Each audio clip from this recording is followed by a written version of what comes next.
Emotional vocabulary refers to the words and phrases that we use to describe and label our emotions.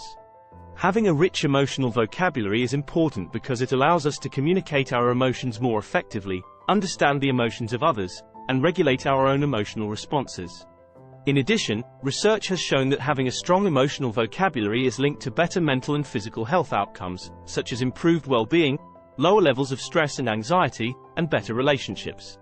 Unfortunately, many people have a limited emotional vocabulary, relying on generic terms such as happy, sad, and angry to describe their emotions. This can limit our ability to fully express our emotions and understand the nuances of our emotional experiences. This video will explore the concept of emotional vocabulary in more detail and highlight the benefits of developing a rich emotional vocabulary. By the end of this video, you will have a better understanding of what emotional vocabulary is, why it matters for our well-being, and how to develop a more nuanced emotional vocabulary. What is emotional vocabulary? Emotional vocabulary refers to the words and phrases that we use to describe and label our emotions. It allows us to express the nuances of our emotional experiences and communicate our emotions more effectively to others. Emotional vocabulary differs from emotional intelligence, which refers to the ability to perceive, understand, and manage one's own emotions, as well as recognize and respond to the emotions of others. While emotional intelligence is important for our overall well-being, having a rich emotional vocabulary is equally important for effective communication and regulation of our emotions. Research has shown that having a strong emotional vocabulary is linked to better mental and physical health outcomes. For example, individuals with a greater emotional vocabulary are more likely to experience positive emotions, cope more effectively with stress, and have better relationships. In contrast, individuals with a limited emotional vocabulary are more likely to experience negative emotions and have difficulty communicating their emotional needs. In addition, having a rich emotional vocabulary can help us better understand and regulate our emotions. By accurately labeling and describing our emotions, we can gain insight into our emotional experiences and take steps to manage our emotional responses in a healthy and constructive way. Overall, developing a rich emotional vocabulary is an important aspect of our emotional well-being and can have a significant impact on our relationships and overall quality of life. The link between emotional vocabulary and emotional granularity. Emotional granularity is the ability to identify and differentiate between various emotional states, such as sadness, frustration, anger, and anxiety. It allows individuals to perceive and express the nuances of their emotions, rather than just experiencing a broad category of emotions, such as feeling bad or happy. There is a strong link between emotional vocabulary and emotional granularity. Having a rich emotional vocabulary enables us to accurately label and describe the nuances of our emotional experiences, which in turn enhances our emotional granularity.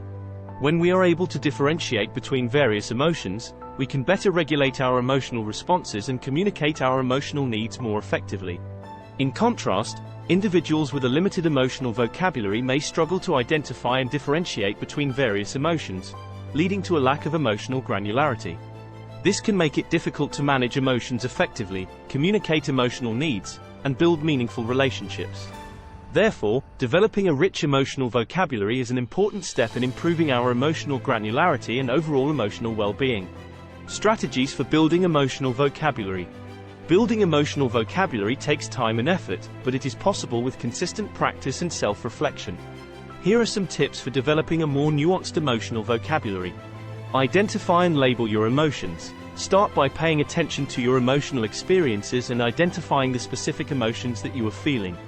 Try to label your emotions with specific words and phrases, such as frustrated, disappointed, or anxious.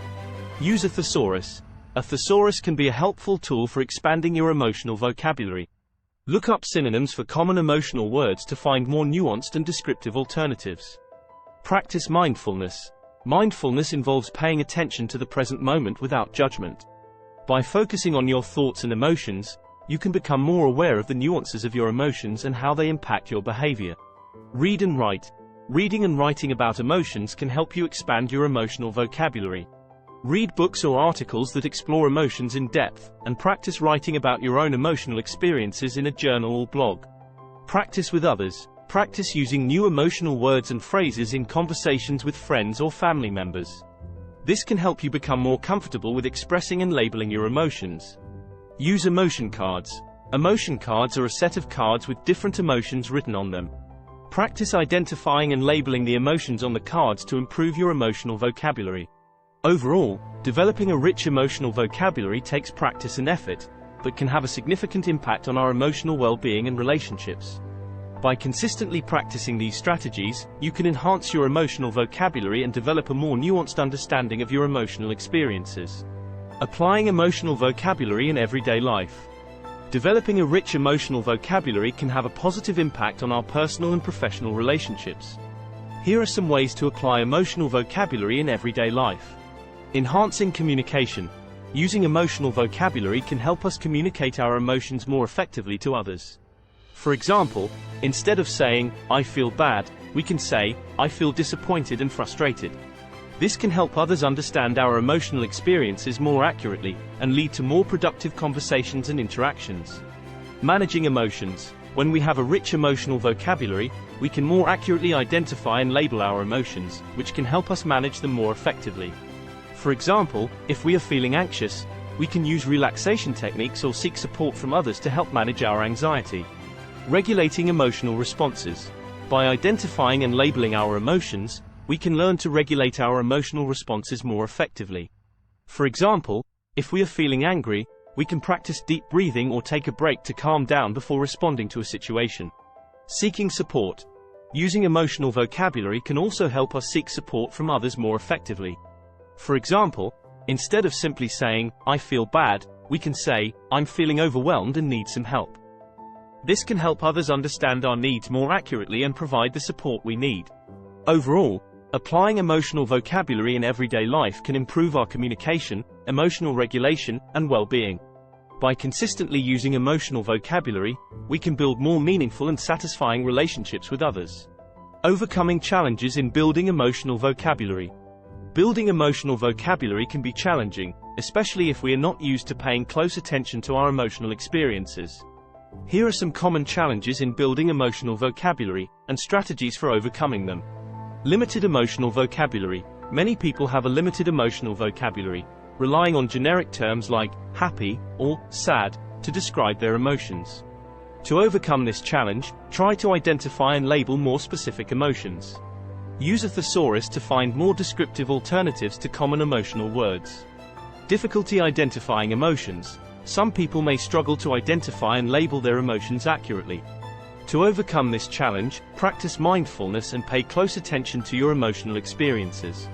Write down your emotions as they occur throughout the day, and try to label them with specific words and phrases. Fear of vulnerability. Some people may feel uncomfortable expressing their emotions to others, either because they fear judgment or rejection. To overcome this challenge, start by practicing expressing your emotions to yourself. Write down your emotions in a journal or talk to yourself in the mirror. As you become more comfortable with expressing your emotions, start to share them with trusted friends or family members. Resistance to change. Building emotional vocabulary can be challenging, and some people may resist making changes to their communication style or emotional regulation strategies. To overcome this challenge, start by setting small goals for yourself. Practice using one new emotional word or phrase each day, and gradually work your way up to more complex emotions. Seeking support. If you are struggling to build your emotional vocabulary, consider seeking support from a therapist or counselor. They can provide tools and strategies for improving your emotional well-being and building a more nuanced emotional vocabulary. Overall, building emotional vocabulary takes time and effort, but is worth the investment in our emotional well-being and relationships. By identifying and overcoming common challenges, we can develop a more nuanced understanding of our emotional experiences and communicate them more effectively to others. In conclusion, building emotional vocabulary is an important aspect of our emotional well-being and relationships. By developing a more nuanced understanding of our emotions and using descriptive language to express them, we can improve our communication, emotional regulation, and overall quality of life. To build your emotional vocabulary, start by identifying and labeling your emotions, practicing mindfulness, reading and writing about emotions, and seeking support from others. By consistently practicing these strategies, you can develop a more nuanced emotional vocabulary and build more meaningful and satisfying relationships with others. Thanks for watching. Like, follow, and subscribe. Share with a friend.